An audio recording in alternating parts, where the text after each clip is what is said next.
a podcast to honor the gods. This better come with a sacrifice.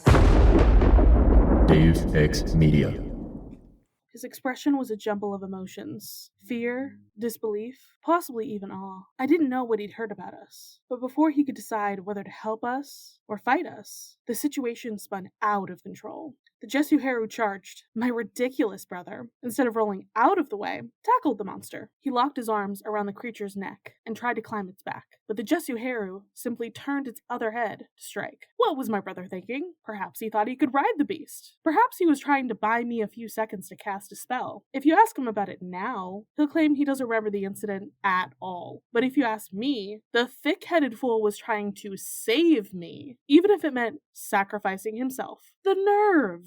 Oh yes, now you try to explain yourself, Carter? I thought you didn't remember this bit. Just be quiet and let me tell the story. As I was saying, the Jesuheru struck at Carter, and everything seemed to slow down. I remember screaming, lowering my staff at the monster. The soldier magician yelled something in Russian. The creature sank its fangs into Carter's left shoulder, and he dropped to the ground. I forgot about my makeshift circle. I ran toward him, and my staff glowed. I don't know how I managed the power. As Isis said, I didn't think. I simply channeled all my rage and shock into my staff. Seeing Carter hurt was the final insult. My grandparents had been possessed, my friends had been attacked, and my birthday ruined. But my brother was off limits. No one was allowed to hurt my brother. I unleashed a beam of golden light that hit the monster with the force of a sandblaster. The Jesuheru crumbled to bits until there was nothing left but a streak of sand steaming in the snow and a few splinters of Menchikov's shattered staff.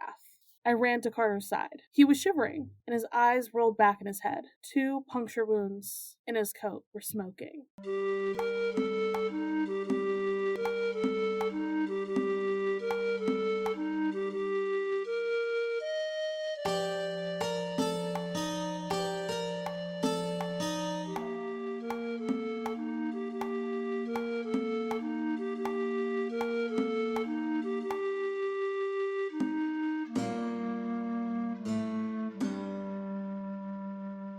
Welcome to Of the Oldest Gods, where we discuss Rick Riordan's roles as godly parents. I'm Raye, following the path of Gab. And I'm Charlie, following the path of Bast. And I'm Ethan, following the path of Thoth. Welcome back! Hello, friends. Yep, it is time for my regular 1-chapter appearance per book. This has been a pattern for a while at this point, so here we are. See, what was the last time you were here? I think it was Red Pyramid. You had 2 chapters last book because we tried to have most. Oh, that's right. For 2, just because it was long as fuck. Just because it was so long. So you were here for chapter 34. Doughboy gives us a ride, and before that, and chapter 5, I think, which was before the plot started. We meet the monkey butler. Good times. Yes. Good shit. I miss Khufu already. He's my main guy, Khufu. He's a good guy. But, we have a new butler, so... Or more of a chauffeur, I should say. We have a chauffeur, we have a butler, we have cat Dommy Mommy.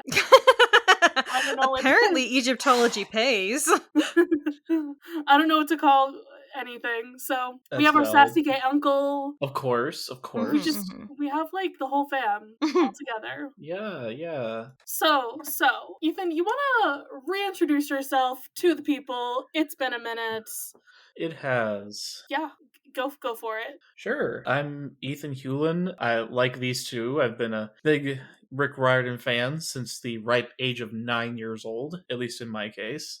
I think I read, when it comes to this trilogy, I think I read The Red Pyramid, and I think I did also read this book, because there's a scene that happens later on in this book that I don't think y'all have gotten to yet that I vividly remember, but I don't know if I read the third one. See, my vivid memory was a couple chapters ago, an episode that just went up with the Neckbet and Bobby appearance when they first showed up. That was seared into my brain. I was like, oh, that's terrifying. Cool. I'm traumatized now.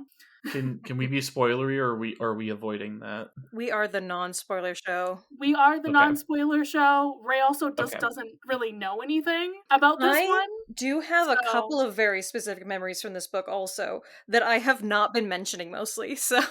Yeah, I remember almost nothing about this book except for that one scene that has not come up yet. So I think I remember like 2 things from the next book. And like I It's remember gonna be an interesting one. not much. I don't remember the plot. How about that? I remember Yeah. certain things that happen. I don't remember how it all connects or what goes on. I don't know the journey they're on in the next I'm one. incredibly curious about where this whole series is going, given how intense this story is already getting with the whole sky snake thing. yeah, my memory of the scene comes from chapter 15. So I have a very specific plot point that I remember that I will not elaborate upon. You should do that off mic. You should tell me if you remember a thing off mic later. Okay. Yeah. I'll message you, Charlie, what I remember. Cool. I'm like looking at what the chapter is called, and I'm like, that doesn't really help me. Well, we'll find out in the future, I'm sure. Oh, it's fine. It's okay. We'll be sure to talk about it when things come up. What did we read this time? Okay. You know? Well, It's a pretty long chapter title. Carter does something incredibly stupid and no one is surprised. Very sister thing to say. Is it accurate? Is no one surprised? They seem to be a little shocked and horrified at the time. I have a bit of beef with this particular chapter title. Oh yes, do elucidate us. Because it is not just Carter who does something incredibly stupid. Sadie also does something incredibly stupid. But we will get into that later. Everyone is just being a little stupid right now because there's a giant 2-headed snake push-me-pullyu thing going on here. I'm just gonna call it the push-me-pullyu because, like... Y'all have already talked about this, and in case you missed it, I assume? That's what we're gonna talk about today. Oh, lovely. But first, Raye, tell us about what this chapter was about. Indeed, let me go ahead and do that for you. Okay, so Carter and Sadie are busy running for their lives. Yeah, we're in media res doing that. They make it outside, but Carter gets glomped by the U-snake, by the push-me-pullyu. Sadie reconnects a little bit with Isis to try to keep Carter from getting, mauled to death. And then some Russian magician, inserts himself into the situation and only maybe sort of understands what's going on. The snake bites Carter, and then Sadie just fucking explodes it with Isis magic. Set shows up and helps Sadie carry Carter's dying body to Bess. Set's cool plan is to make a deal with Sadie. He'll give her the last scroll location in exchange for his name returned. Sadie reluctantly agrees to this. And then they get into a magician car chase with Vlad's lackeys and teleport away. I feel like this, if we had to do another chapter title, it could have been something like Deal with the Devil or what have you. Because, yeah, that feels a lot like a bigger moment than Carter's moment here. Yeah, we make a deal with our evil gay uncle. Yes. There we go. Also, as of recording this, I have now been on the Muses of Mythology episode about Set. Oh, delightful. Incredible. I wonder what Darian has to say about your headcanon that he is the original queer-coded character. Oh, she fully agrees. Oh, good. We had a very good chat about this, but literally when Darian was like, yeah, we're going to talk about all the gods in separate episodes, and I was just like, can I be on for the Set one? Because yes, sassy gay uncle. Excellent. I need to talk about this and how complex and complicated his character is. Mm-hmm. Yeah, it was pretty good. Excellent. So if you want to hear me on other pods, there's that. There's that. Okay, but today you want to talk about some myth things? I do. Love that. I really gypped Robert with one of these. So, in case you missed it, but I'd like to talk about Malachite just a little bit here. Because I see why you say you Robert has had this stolen. Yeah. Well, okay, I'm not talking I just listen. I tried to do talking about gem things on that pod, and most of the time I feel like I didn't do it great justice.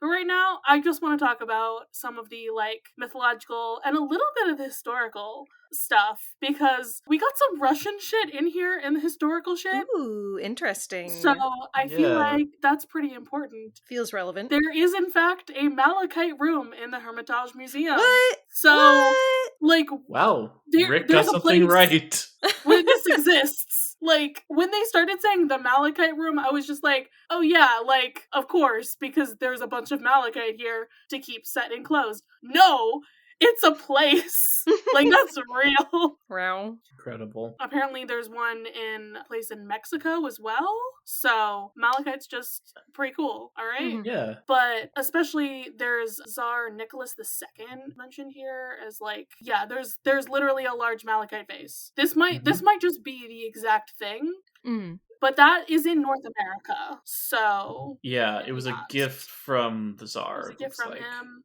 Hmm. So it can't necessarily be that thing, but also it would be very funny if it was. And that's what Rick based this malachite jar off of, or vase off of. It's definitely possible. The precedent is there. But the Tsars just liked using malachite for decorating, so that's pretty cool. It to is know. yeah. nice. It's very pretty. It is pretty. You know I'm a teal fan. Yeah, well, it's not used in teal, it's used in green paints, did you know? So Makes sense. But the stone itself is what I personally would call a teal rather than a flat green. Yeah, it's got a little bit of a blue to it as well. Mm-hmm. All right, so some symbolism things in 17th century Spanish superstition was that malachite would help people sleep. They wore a bit of malachite. It would keep the evil spirits at bay and help them sleep. So, Yeah. like, Do we know what those pillows at the House of Life are made of? I think they said ivory. Ivory. Yeah, Okay. we did look into those a little bit when they came up. But this makes me think of, like, a dream catcher. And so I'm like, if Yeah, a little bit more of that. if someone wove a dream catcher with malachite stones in the weave, I bet it would be kick-ass. Also, it's historically worn for protection against lightning and disease. Okay. Cool. It helps with health, success, and constancy in the affections, I guess. Infections kind of make sense, given that it looks like you can extract copper ore from malachite. Copper is a naturally... Oh, I cannot remember the word, but it reduces bacterial infections and shit. I said Antiseptic? affections.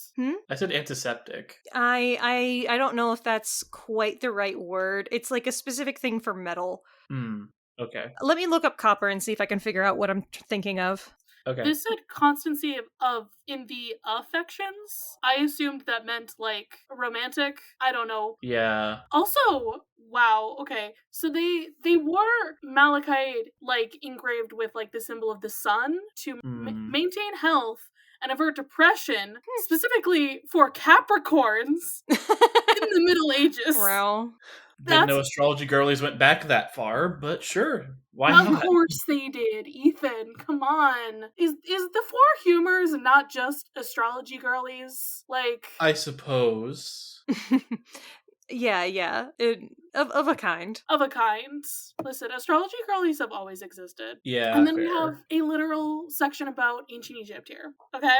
So, the color green, specifically, which is, you know, what is for malachite, is associated with death and resurrection, which is why Osiris is always, like, green, usually. And there's a place in the afterlife, the eternal paradise kind of afterlife, that is the field of malachite, Oh, sick. where there is no pain or suffering. So it's part of the duat? I guess so. It's like existing?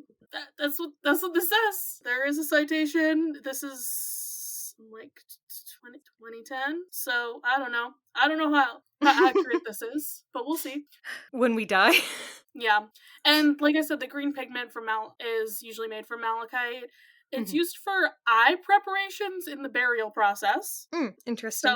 So they used green pigment to bury people. I don't know why, but that's it. I thought that was pretty cool. I don't know. Yeah. So the thing I was thinking of, malachite being good against diseases, and, you know, maybe even warding off evil spirits, since that's where people used to think disease came from in some cases. I have no idea if malachite has any of these properties, but the word I was thinking of for copper was antimicrobial, which is why in some like hospitals and shit you will find like faucets or doorknobs made out of copper because it's hard for microbes to live on it. Okay, good stuff. I just mean, think that's there- interesting. There is something here about like extracting copper from malachite. Right, that's what I was Mhm. saying. So I couldn't. This is a little bit too sciencey for me. So I'm gonna just. I just thought it sounded, it's a theory, a game move theory. swiftly on a game theory. The other thing I know about malachite is that it's toxic in water. Indeed. Lovely. Hence, things in Stupid Universe. Hmm. I was thinking more about. Sorry, I was thinking about when stupid assholes make like jade eggs and shit. Don't put malachite up your pussy. Wait, that wasn't actual jade, it was malachite? Well, you shouldn't put jade up your pussy either. I don't have one, I don't know these things. Stop putting random shit up your pussy. there's a lot of rocks and gemstones that you shouldn't put up your pussy that people are making things to put up your pussy out of because they have magical properties. And just don't do it. Okay, that's all. That's all that I'll say about all that. Yeah, rubber or plastic only. Or medical grade silicone. I guess that fell under the umbrella of rubber for me. Yeah, I suppose. But not just any rubber, is what I'm saying. Touche. Y'all want to talk about this fucking thing that I have to figure out how to pronounce? Yeah, I don't even know what we're on about. Amphisbena, I think? I had to look up this two-headed snake. And Google was like, this does not exist, Rick made it up. But here is the ancient Greek equivalent. Interesting. Which has some heraldry imagery. Like, bestiaries adapted this. And we're like, yeah, this thing. So, Amphisbena? I think there's 3 pronunciations. I think that's one of them. I think those are 2 of them. Also known as the mother of ants, but there's no citation for this. Oh, Wikipedia. And again, there's no citation for this other thing, but the name apparently comes from the Greek words amphis, meaning both ways, and bainin, meaning to go. Oh, so it swings both ways, is what you're telling me? Yeah, that's essentially what it is. This is the bisexual creature. Yay! I'm glad I'm here then. You're welcome, Ethan. Just for you. So this is an I feel so ant-eating special. serpent with a head on each end. It's an anteater. Wow. It does always have legs. Huh. So I guess? it really isn't quite what we're talking about in the thing.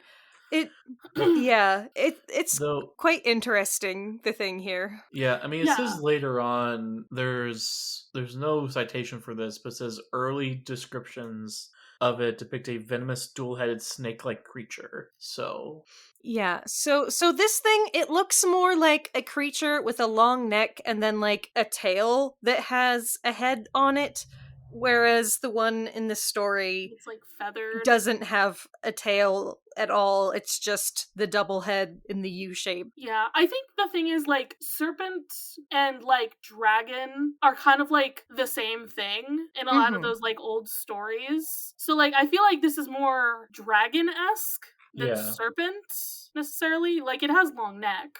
Mhm. But it does look slightly more like a dragon with a second head on its tail. Yeah, agreed. But at least according to Lucan, we have a story about Perseus. Ayo! Yay! hey, So after he cut off Medusa's head, he Ooh. flies over the Libyan desert and like her blood dripped and it created these serpents. what is it I with think. Medusa and making shit after she dies?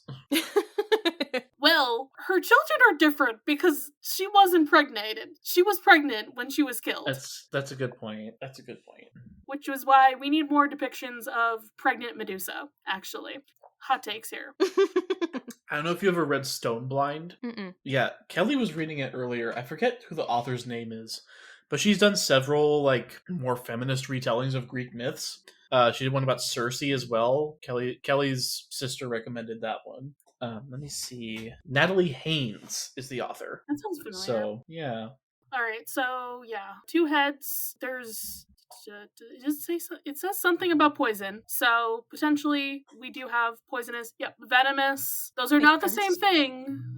But Indeed. If it bites you and you die, it's venomous. If you bite it and you die, it's poisonous. I'm pretty sure venom still does poison damage in D&D. So It does, but D&D needs to simplify things.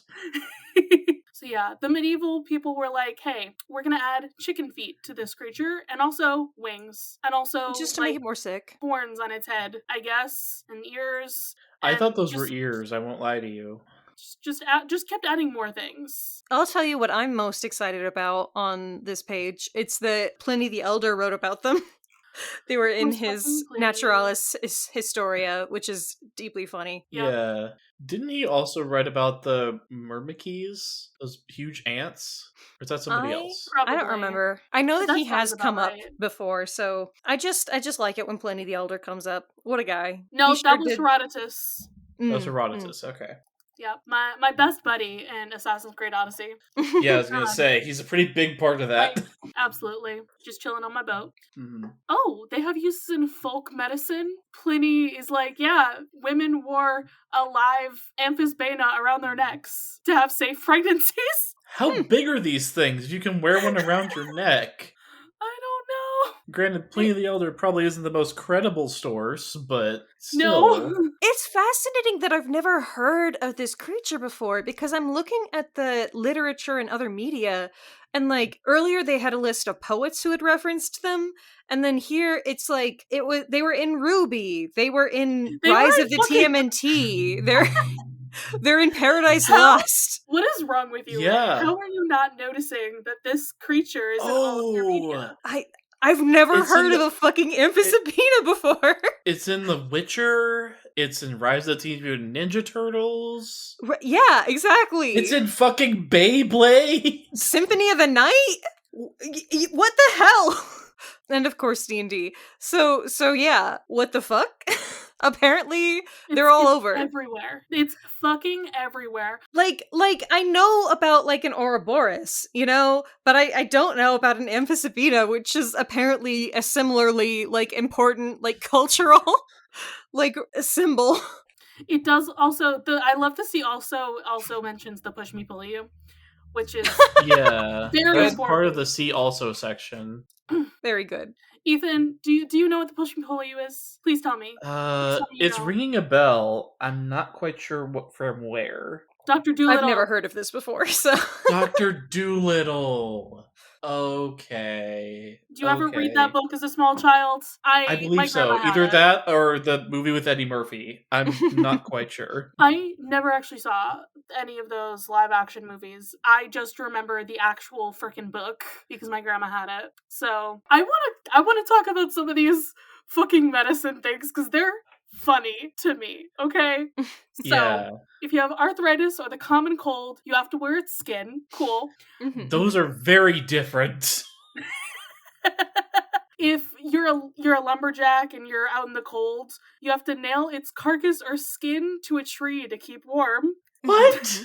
Of course. And if you wanted to, attract lovers of the opposite sex, you could eat the meat of the amphisbaena. And also, you could slay one during the full moon to give you power. God. So the earlier ones were from our friend Pliny. Thank you, Pliny, for this very important wisdom that you definitely just made the fuck up. This is just so stupid. Yeah, this is from mythical. The source for this last sentence that Charlie just read is from mythicalcreaturesandbeasts.com. So I have no idea how credible that actually is. Me neither. I just think it's funny. It's probably very fake, but it's just very funny. Oh my god. Apparently T.H. White wrote about them in a book as well. Oh, yeah, that reminds me. Still reading this. Listeners, I'm reading The Once Future King by T.H. White, which is a Arthurian adaptation. Good. I've never gotten super into Arthurian stuff. The closest I ever got was one, I read the Magic Treehouse books, and two... Dude! Good. I love the Magic Treehouse books. What's the fucking Disney Avalon High? Avalon High is important to me, okay? Avalon High is very important to me, even though it's really bad retelling. Good times. Yeah, I never had that phase. Yeah. It's not a phase. It's not a phase. Not a right? For phase. Charlie, it's been an obsession. For me, it was a phase, but I come back to it every now and then. Good. I'm just still here in my Arthurian shit. Always will be. Good. Okay, Forever. real quick, we don't have to go on this tangent, but Charlie, did you think The Green Knight was a good adaptation? Or have you seen it? I did see it because I wanted to know. One, I'm gonna give you guys some hot takes. Oh boy. This is gonna be a great tangent. So I know A24 is like very artistic and how they do things. I Mhm. felt it was a boring movie because I wanted to fall asleep so many times. Oh no. And there are parts of it that were good, and there were parts of it where I was like, did you guys even read the story? Like, what? Wow. Huh? That sex scene was unnecessary. I also thought that. I That just was wanted to make sure very that I was not unnecessary. alone in that. But you know the guy whose house he goes to? Yeah, Like who gives that is supposed to be the Green Knight. I know that, and that didn't make sense to me. Did you read the fucking story? No. The random tangent about the headless woman, I thought that was Yeah. interesting. I thought that was Yeah. like, oh, we're going like an interesting thing here. Okay.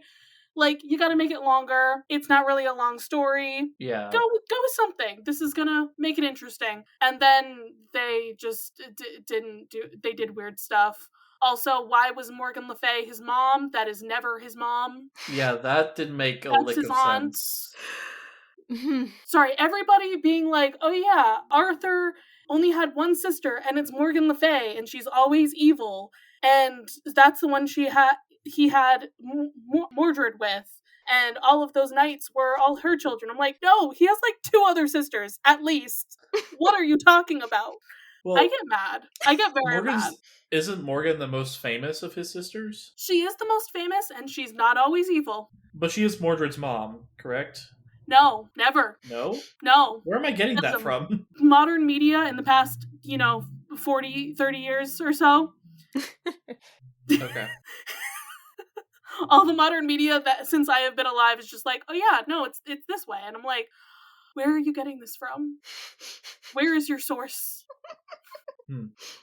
I guess I haven't read Le Mortateur, so I don't really know. Well, but... that's what Once and Future King is based off of, so Oh, you're okay, kind of great. reading it. Yeah, in a way. The death of Arthur. That's Yeah. what Once and Future King is based on. Anyway, someday maybe I'll do an Arthurian podcast, but Sorry, But I didn't mean today- for us to Like- get off on a tangent like this, but I had a feeling Charlie would want to express their opinion in detail, so... I will always talk about how much that movie infuriated me, actually. And people will be like, excuse you, that's an A24 movie. You can't talk about it like that. So You're I allowed have to not think what seen you the want. film. Is it not about him like having sex with this guy and his wife?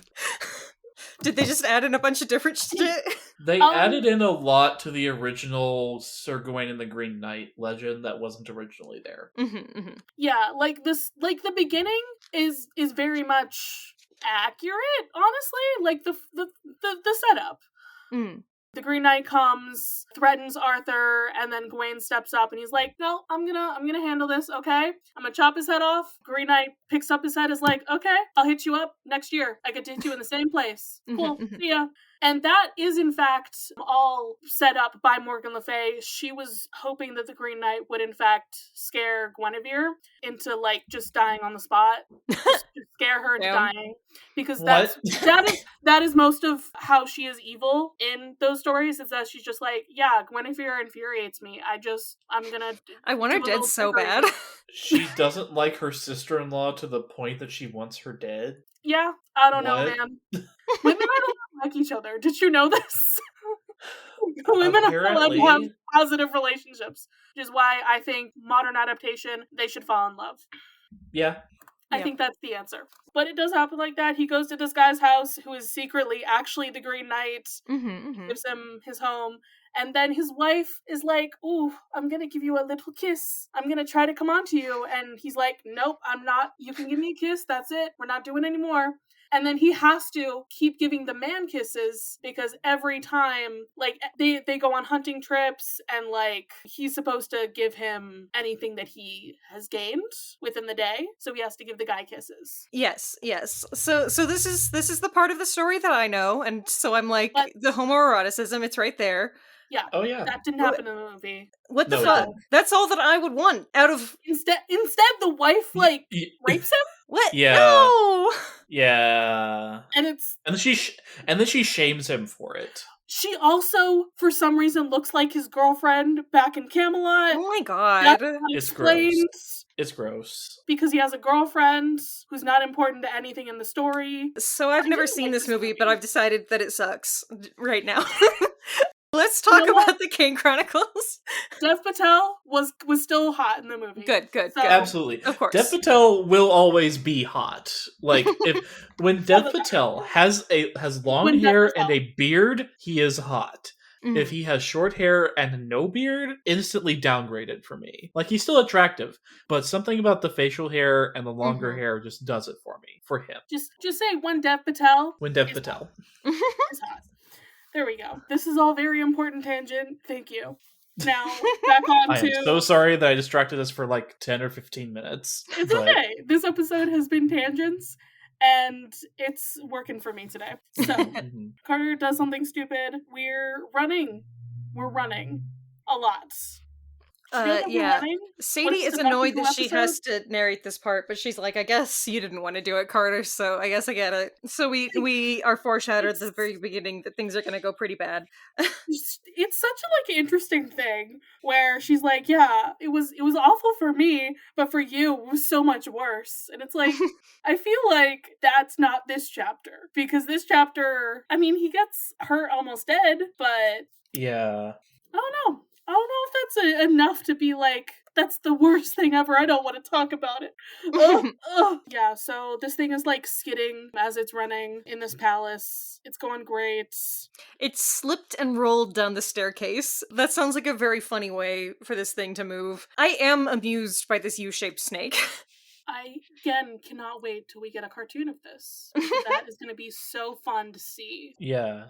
I Though love I think they might go more the like I looked up some art of this for the Riordan verse specifically. Mhm. I would love for them to go that direction, but Yeah, I think that is the answer, personally, yeah. because, like, this series is just even more, like, magic-based and everything, too. Yeah. So, come on, animation. Disney, you do that. You can do the animation. We know you can. I don't even care if Okay. it's So I CGI. just looked up the art that these guys were talking about, and they have made it a creature with a body with two heads, rather than Yeah. just snakehead It to kinda- snakehead. You know what It looks a kind of lot reminds me cooler than the other art that we've seen. I'm I assuming... kind of like that it's a goofy ass thing though. It looks like in the graphic novel version they had the U-shaped snake, and I appreciate that from them. Oh, I think the graphic novel version is, like, kind of a thing. It's got a body. That's what I'm seeing. Unless you're looking at a different thing. I don't know what's happening now. Oh, so the comic page that I am looking at, it has the U shape, and then it has like two legs that lead up to like a neck and then a head on each side. Mm-hmm. Oh, I'm seeing more legs than that. I'm seeing 4 legs on that same page. Hold on. Yeah. I don't know. There's a lot going on with this thing. We've all seen Spy Kids too, obviously. I think it looks Yeah. like a slizzard, but with another head on the tail. Pretty much. That's it. It's a slizzard. Yeah. So it's right behind us. We need to keep running. Keep running. And Sadie's like, I cannot do any more magic. I am tapped out. My spell slots are gone. Can't do nothing. Yep. She summoned a divine word, so that was a lot. And she should have thrown a rock. Next time she's gonna add rocks to her bag. I agree. Funny. Pretty I good. agree. Add some rocks to your bag. Maybe a slingshot. Yeah, would recommend. Become like a melee caster. You know, Yeah, just yeah. like a little bit of both. The Hexblade Warlock. Yeah, exactly. Is that not what Carter is? Basically. Yeah. Yeah, Sadie, be more like your brother. God, Sadie, why can't you just be like Carter? Carter summons the Eye of Horus to, open some doors. Right, because Sadie was just thinking, I can't do that right now, and then Carter just goes and does it in a way that is very unusual. So it looks to me like Carter is already tapping into Horus, like we get the explanation for Sadie doing later in this chapter. Mm-hmm. Yeah. And Sadie's also thinking this was too easy. Like, yes, there's a giant snake after us, but we got the scroll. She's sure it's the same scroll. She feels the tingle. The Peter tingle. The tingle, yeah. But at this time, no fire. Why is it not more well protected? Like, what's going on here? But you're still fighting a giant snake creature, so not that easy, you know? They end up outside, and there's ice, so Carter, like, falls and slides while Sadie, like, is able to stop herself. Right. And then the thing jumps on top. And that's why you wear combat boots. Exactly. I don't think we have confirmation for what shoes Carter wears. What are we thinking? They definitely don't have grips, clearly. So no, I mean if Carter's dressing less like his dad now, he's probably wearing like high top sneakers. Potentially, yeah, I see it. Maybe some basketball shoes. Yeah, I mean typically those are pretty close to looking the same, but yeah. Exactly. Makes sense. So it's on top of him. It looks like it's a giant pair of headphones. I like that description specifically. Yeah. Mm-hmm. Fuck, what are we gonna do? How do we get out of this? Sadie tries to get it to go towards her. She doesn't have any rocks, so she finds a piece of ice and throws it, and does hit Carter on the back of the head, but that works. Assault? See, this is the stupid thing that Sadie does. Yeah, like she's part of the reason why Carter is dying, actually. She probably got him concussed. And that's why he made a stupid decision. It's all your fault, Sadie. And Sadie's just like, okay, what can I do here? Can I use the knife? No. Can I use the amulet? I don't know how.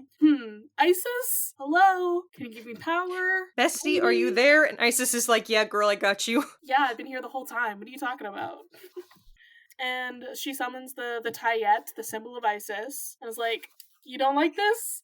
Ha! It's right here, and it's glowing. I don't know what it does, but come towards me, maybe, please. And she's trying to figure out what to do. Like, she's made a protective circle. She's like, Carter, you gotta run over to me when possible. Right. So she's got its attention. She's like, you're gonna run, I'm gonna detonate the hieroglyph and make a bright flash. She's gonna flashbang this thing. She does not get the chance. There is some guy here now. Yeah. My new favorite side character.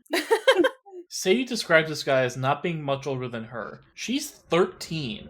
Like, freshly 13. What are the childhood labor laws in Russia? Because it says he has a policeman's hat on. But yeah, also this guy is working. He's from the House of Life. Well, clearly, like, this could be a disguise. I'm hoping this Probably. is a disguise. I'm assuming I was just assuming that he was just an initiate at this house, and that this is what they had them doing. Yeah, I'm assuming this is like some 15-year-old guy who's just like, yeah, I had to disguise myself because I have to go after the Canes and protect Menshikov and what have you. He can only speak Russian, and Sadie's trying to talk to him, so it's not going great because she cannot speak Russian. Indeed. So he says something about Menshikov, and she's like, yeah, Menshikov, he sucks. He made a big snake. Yeah, you know the word Apophis? Do you know that word? Cool. Menshikov, Apophis. Same thing. Yeah. They both suck. And he does, like, point at her and is like, Cain? Or specifically, Cain. It wasn't a question. Yes. And she's like, yeah. And he's just like, he's trying to figure out what to do in this situation. Yeah, do I attack Big Snake? Do I attack these children? And Carter makes that decision for him very quickly. Yeah, before he can do anything, Carter's just like, I will jump on this push-me-pullyu's back. Which is bad when it has 2 fucking heads, dude. Would you jump on the Chimera's back? That has 3! Yeah. It's a very good idea to grab, a dangerous animal right on the back of the neck. It's a very vulnerable point. You are able to hold its dangerous head. And so, it's generally a good idea. This thing just has another head to attack you with. Yeah, so it's not great in this scenario. He should have thought it out a little bit more. But he's concussed, as I'm thinking to be canon. Or It's that his plan does work perfectly, which is that it stops charging at his vulnerable sister, whom he loves and would defend with his life. Yeah. Clearly. Which is great because immediately Sadie is just like, oh no, you may attack my grandparents, my friends, you cannot touch my brother. My brother was off limits, is what she says. I'm insane. I love them. They are. I'm squishing them. They are my favorites. Yeah. And this, once again, the Russian magician is again like Kane, he's in awe at this. And she's like, get the fuck out of here. And he runs. I don't remember the next book.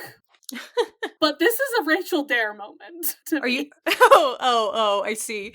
Cause I was like, this is such a random character appearance that I'm like, why is this guy here? And so reading the rest of the chapter, I was assuming that this guy was here so that he can warn the rest of his crew back at the base, because that was why I was assuming they were being chased at the end of the chapter. I wasn't making any sort of connection otherwise. This does feel like it should be a Rachel Elizabeth Dare moment, though. That's what my brain is like. It's like, okay, Rick has done this before, where it's like, this is just a normal-ass person, or like, you know, a bystander in some kind of situation, and they will come back. They'll be important later. Mm-hmm. It's a tool to help us later. Russian teenager. I'm intrigued. New favorite character. You know, after Felix. But Felix would fit in right here. Yeah, he'd love it. Felix just moved to Russia, okay? They don't have nose. penguins, but they do have snow, so... Oh, random bit of trivia I know. Did you know that the Arctic and Antarctic are named after the fact that there are bears and are not bears? Yes. Well, that is true, but that's not where the name comes from, which is deeply hilarious. The name is Ursa Major and Ursa Minor. You can see them in the Arctic, but not in the Antarctic. I see. Yep.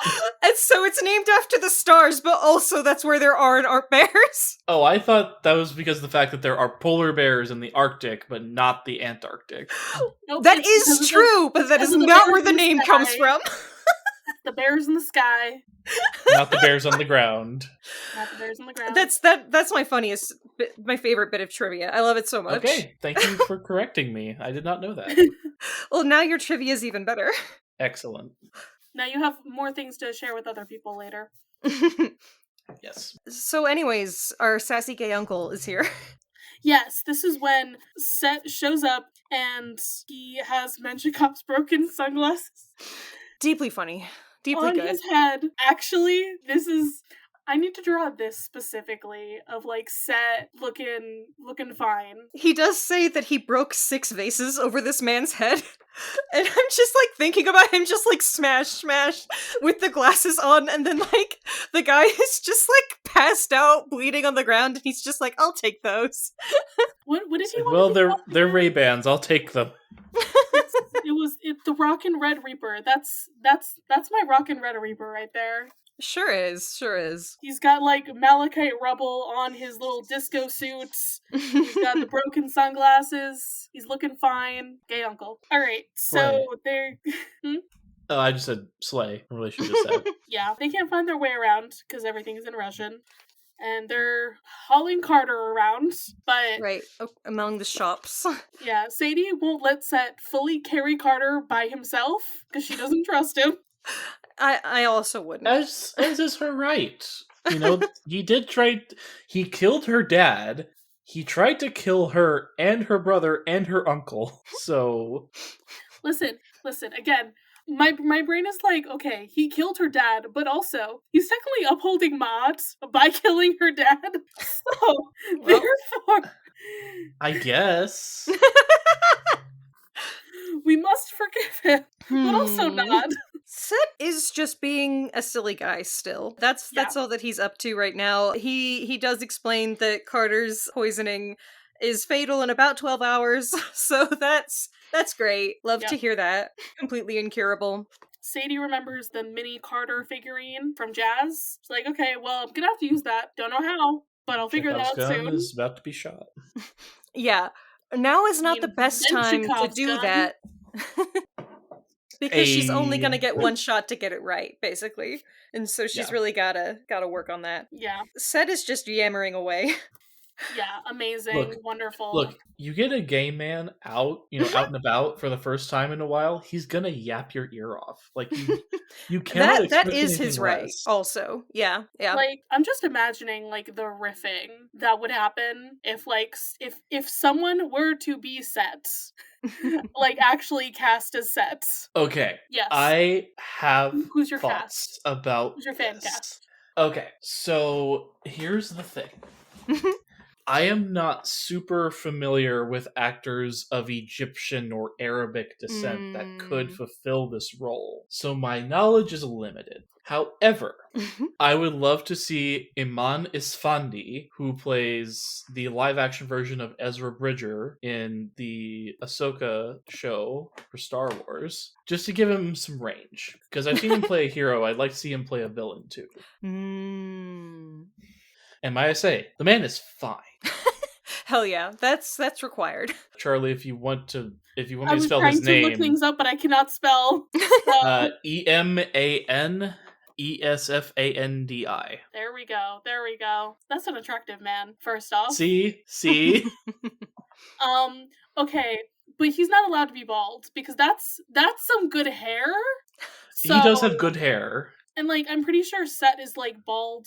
So Is many Set of these men in canonically this book bald? are like bald. Oh. That's what I see in all the official imagery for him. Okay. I guess I'll have to do a deep dive on like Egyptian or Arabic actors to see like who could do that. Yeah, I don't know any actors, so Godspeed, for real. I was gonna say, the only one who comes to my brain again is the Ninth Museum guy.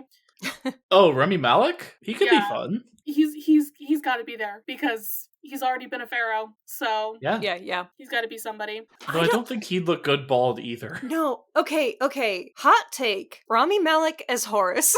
He's not... Interesting. I feel like it could be an interesting take. Yeah, I don't know. Yeah, I can see it actually. Right? I think that works. I think that works for me. And he's the pharaoh. Yeah. This works for me. That makes sense to me.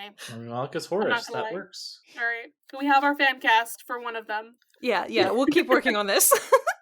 So anyways, we find Bez. He's here, he's eating his do. chocolate. Our best guy. I forgot about him. I will not lie to you. Ethan, I forgot the man existed. What are your thoughts on Bess? That's really funny because he was one of the very few things I remembered.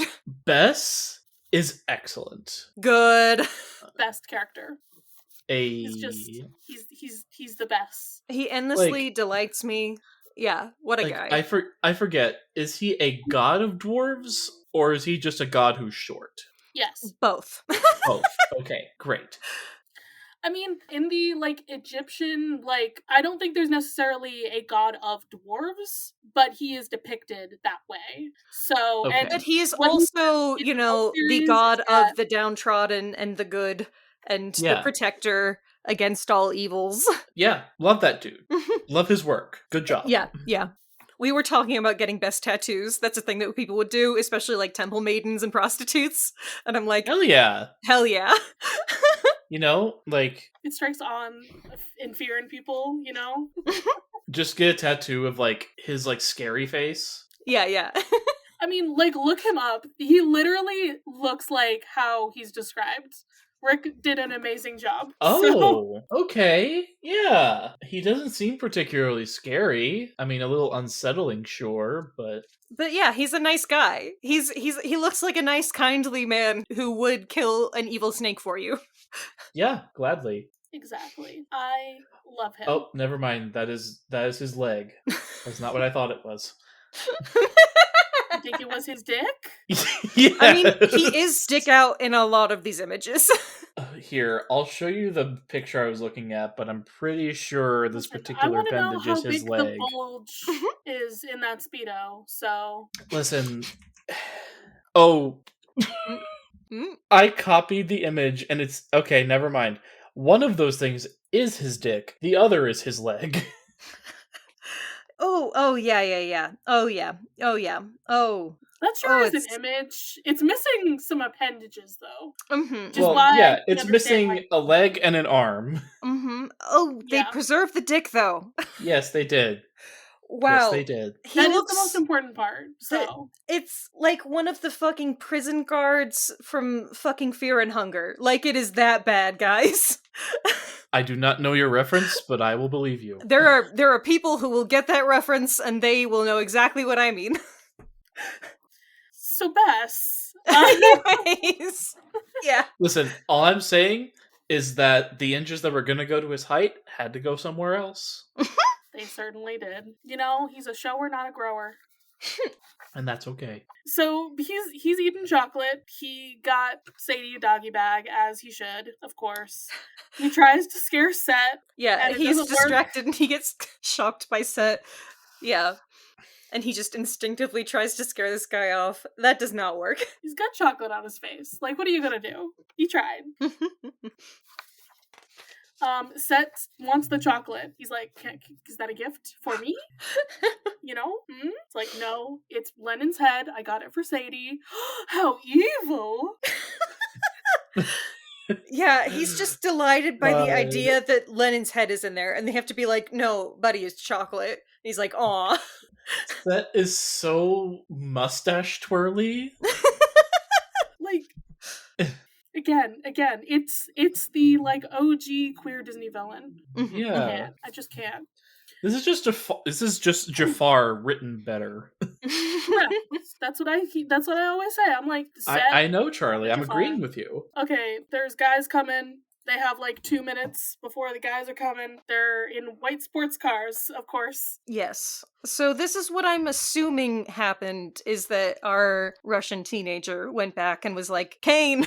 And they were like, oh shit, we gotta go get those guys. So Set is the one who is telling us that these guys are on their way, and he's doing this so that he can create pressure, so that he has leverage over Sadie to make his deal here. Yeah, and he's like, well, I know the location of the next scroll, the last one, and you can't find it without me, because I was given it by the Priest of Ra. Bess confirms it, so that's not great. Yeah. And, like, I love the reasoning that, of course, Set was given it because he was Ra's lieutenant. He's the scariest of Ra's people. Of course, who would he give it to? Why wouldn't he have had it? Yeah. To ensure no one would wake him up. And Set's like, okay, I'll give you the location. Just gotta give me back my name. Just the Fae. We're dealing with the Fae, guys. Yeah, for real. And Sadie's like, I'm literally not gonna do that. You'll kill me as soon as I have no leverage over you. And he's like, what? No. Little old me? I would never hurt family. That is not what he says. What he says is, you'd have my word that I won't. Like, we'll make a deal so that, Yeah. so that you have protection, even if I don't have to listen to you.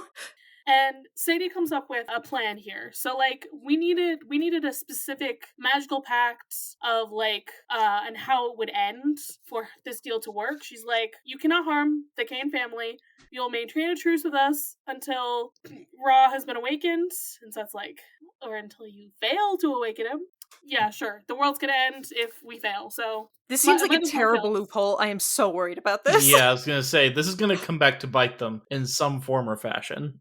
Yeah. Yeah. Because we've already been getting hints the whole book that Ra is not gonna be, like, super into this plan, that, like, there are flaws with our idea here. And so, like, they're gonna want help in the future. They're gonna try to awaken Ra. It's not gonna work. And then Set's gonna be free to do whatever the fuck he wants. Very concerning in very many ways, to me personally. Yeah. Yeah, that'll be fine. Everything's be fine.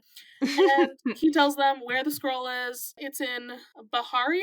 I don't know if I'm saying that correctly, but The best does. I don't know. Yeah, so they gotta go places, and Sadie's gonna have to hold her breath for the Alexandria portal. Oh boy. So that's gonna be fun. She gives him back his name, and she's like, wow, this is weird. It's like, I know what it is, but I can't remember how it works, how to pronounce it, How to say it, how to use it in a spell, yeah. And then he gives them one more little bit of things. He's like, just for Carter, here's the name of Zaya Rashid's village. Oh, nice. Oh, it's not Zia, it's Zaya? I always say it wrong, okay?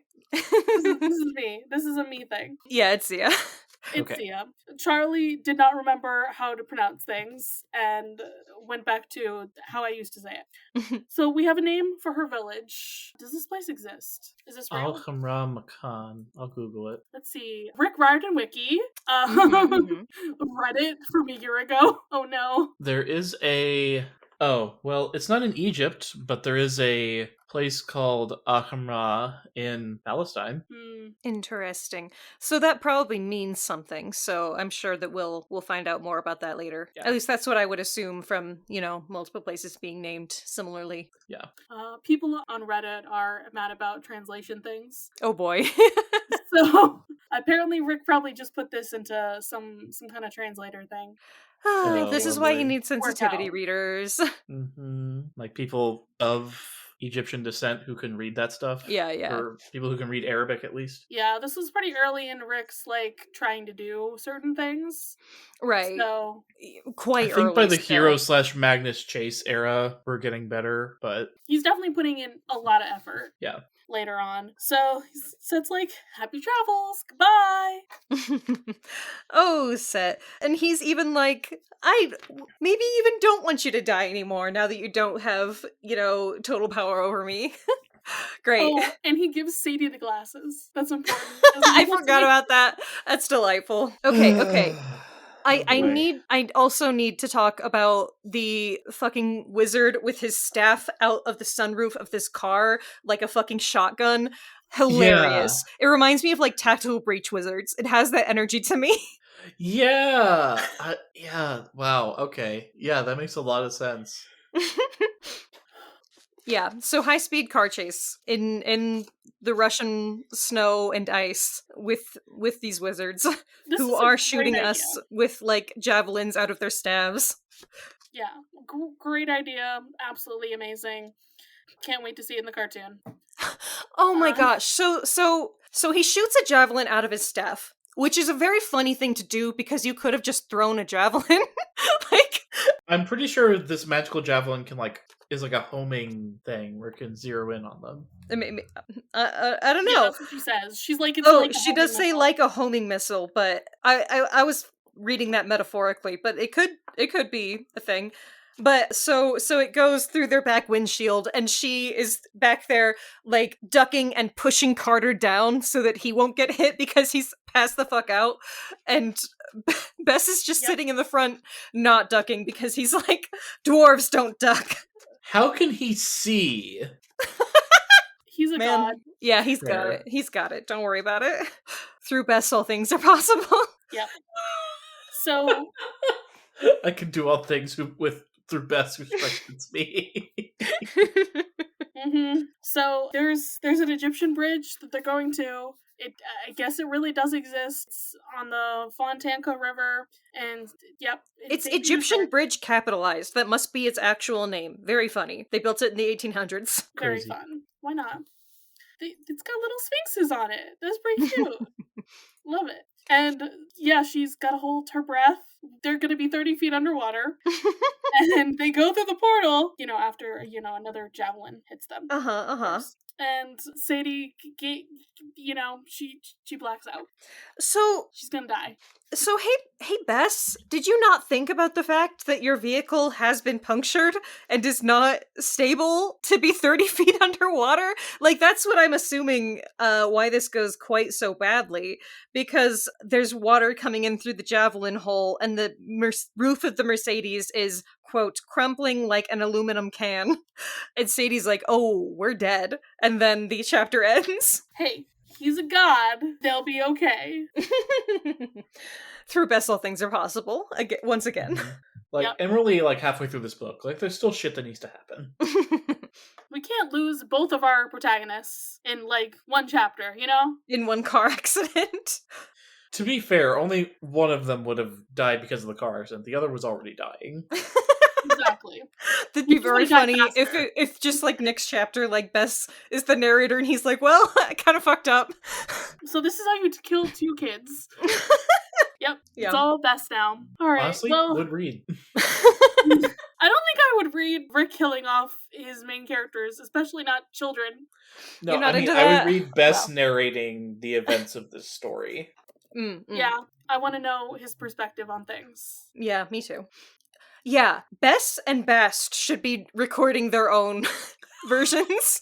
Yes. Yeah, Rick, why don't you, like, instead of making new stories, do the Stephanie Meyer route and do it from a different perspective. Yeah, Yeah, because that works just so retell well the for same her. thing over and over.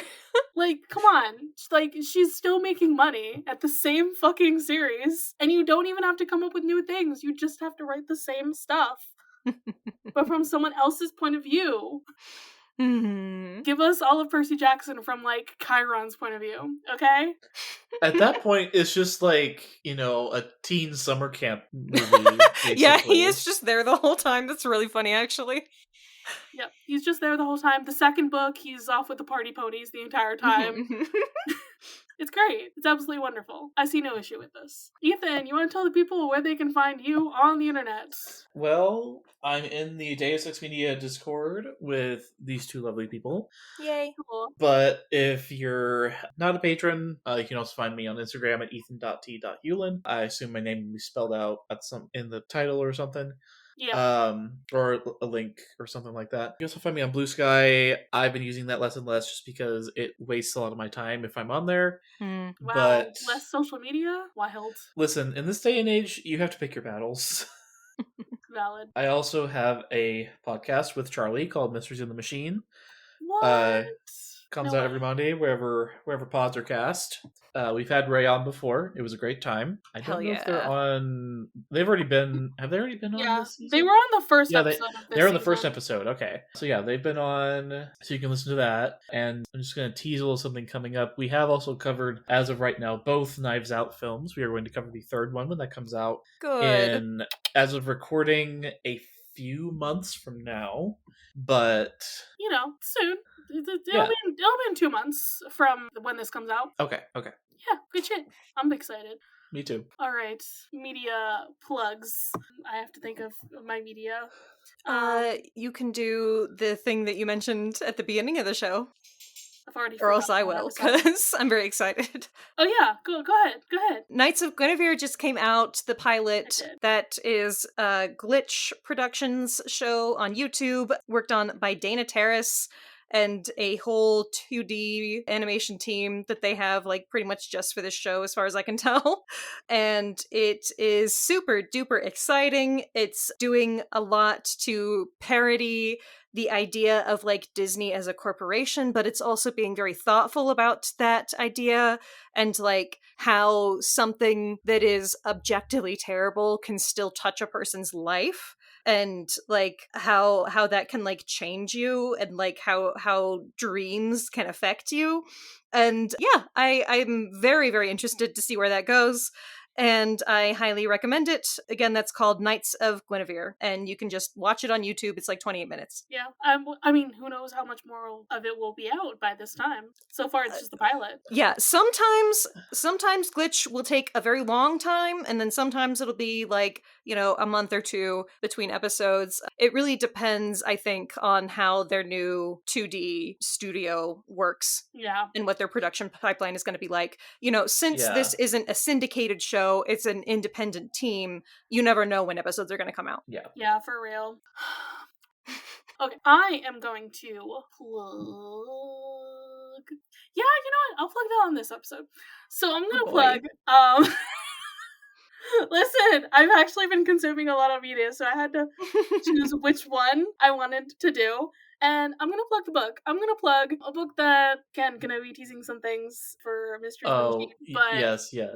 the Hex Girls A Rogue Thorn. I highly recommend this book. Oh my gosh. You want the Hex Girls? Yes. You want goth girls? You want Wicca? You want queer?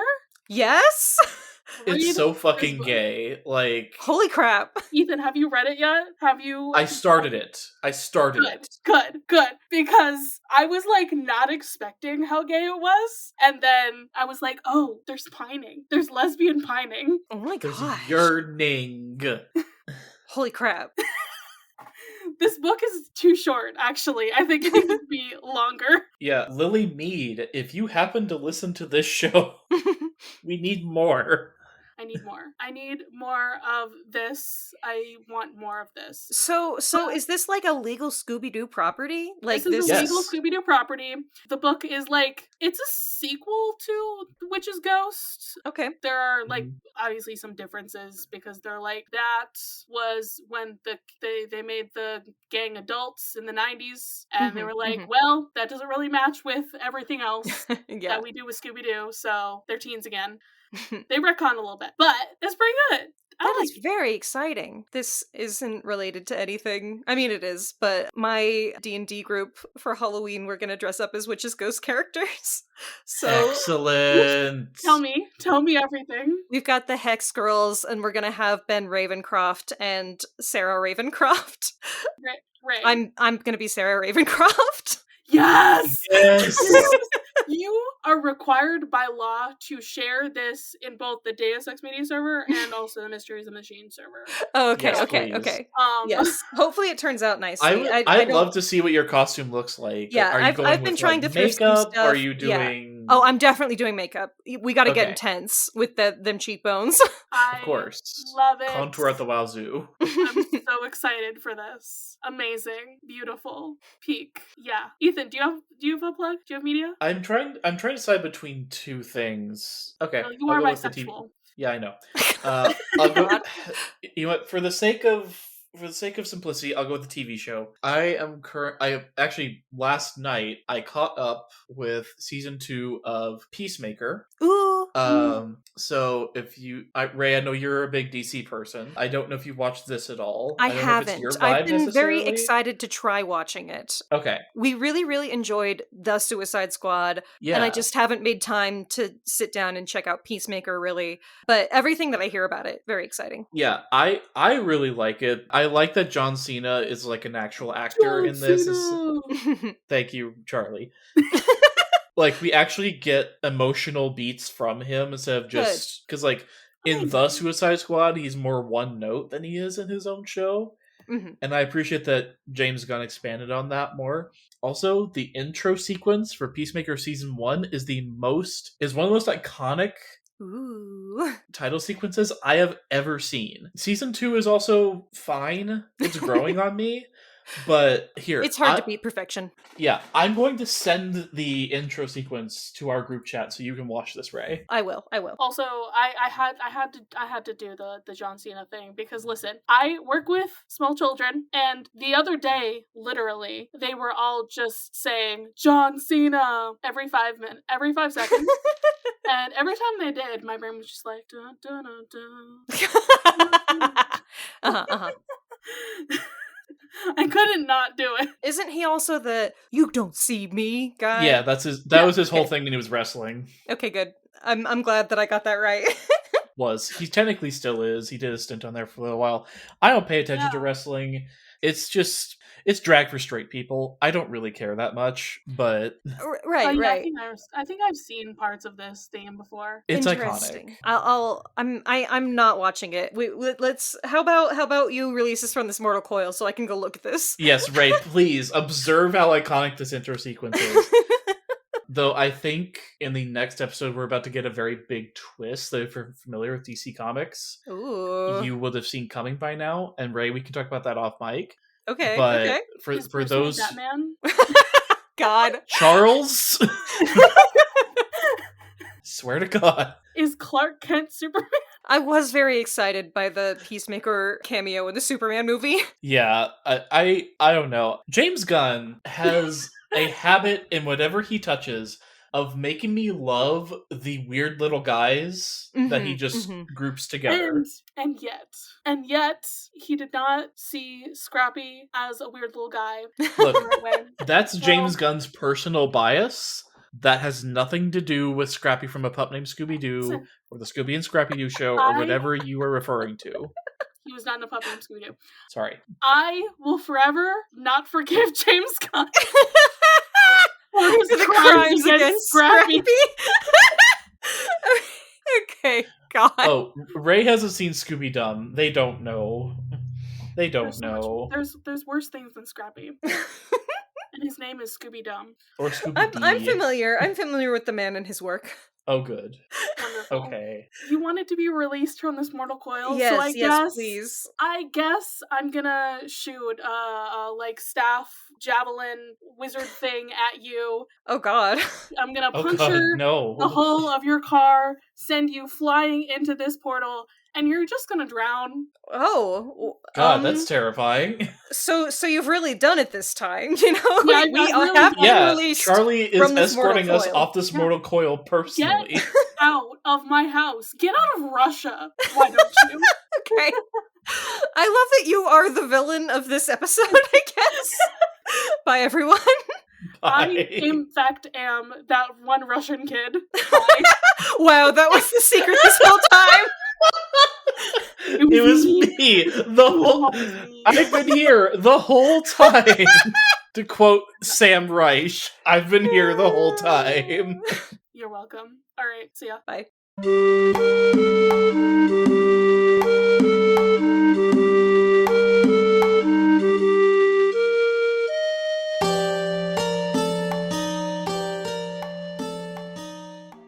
You can follow this podcast socials at Of the Eldest Gods Pod on Instagram and Tumblr. You can send us a message through the duat to oftheeldestgodspod@gmail.com.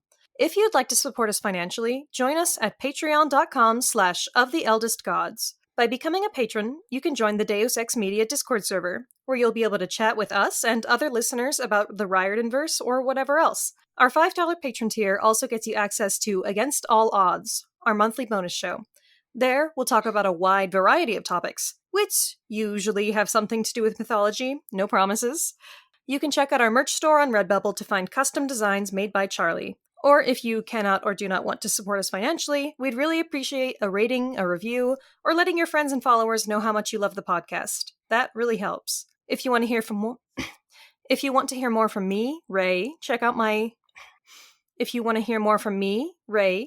Barbie Movie Slap, a podcast where my co-host Ted and I discuss Barbie's cinematic universe. That podcast Twitter is at Barbie Slaps. You can follow me, Charlie, at GreenPixie12 on most platforms. I also have an art Instagram at GreenPixieDraws. You can also hear my voice on 2 other podcasts. I co-host another podcast on the network with the meme maker Robert called The Bits, where we talk about the Cartoon Network show Steven Universe. I also co-host a non-network podcast with my buddy Ethan called Mysteries in the Machine, where we talk about all things Scooby-Doo. Our music was created and produced by Isabel Strauss-Riggs. You can find Isabel at Kane I, that's I is in the body part, on Instagram and Twitter. She also currently makes video essays on the YouTube channel Kane I. Feel free to message her about making music for your project or editing your podcast. Of the Eldest Gods is based on the series by Rick Riordan. Right now we are discussing The Kane Chronicles. Remember to follow us on your favorite podcatcher and meet us back here every Thursday. I'm Christina Kahn. And I'm Leela Hilton, And this is Burn Before Reading. the podcast about shiterature. We're here to examine the terrible writing we did when we were younger. Like that school project you were really proud of. Or that poem you wrote when you got dumped. Well, how about that apology letter you wrote to your mom when you got into that fight? Or the song you recorded before you knew how to write music. Okay, don't at me. And we're here to talk about other cringy literary topics along the way. Like the Library of Alexandria. And Dewey Decimal. His name was Melville Dewey. Oh, well, do we want to get the clips rolling? I don't think I ever recovered from this in terms of being cool. Why did I say any of this? I do like the drama. So there is actually quite a bit to unpack here. Oh, all this drama was so addictive as a teenager. There's no punctuation to it. I'll start with that. I actually have no memory of this. There were so many lies that I was telling it. It's not terrible. No one really taught me how to write a good short story. That was a journey. Listen to Burn Before Reading Every Wednesday, wherever pods are cast.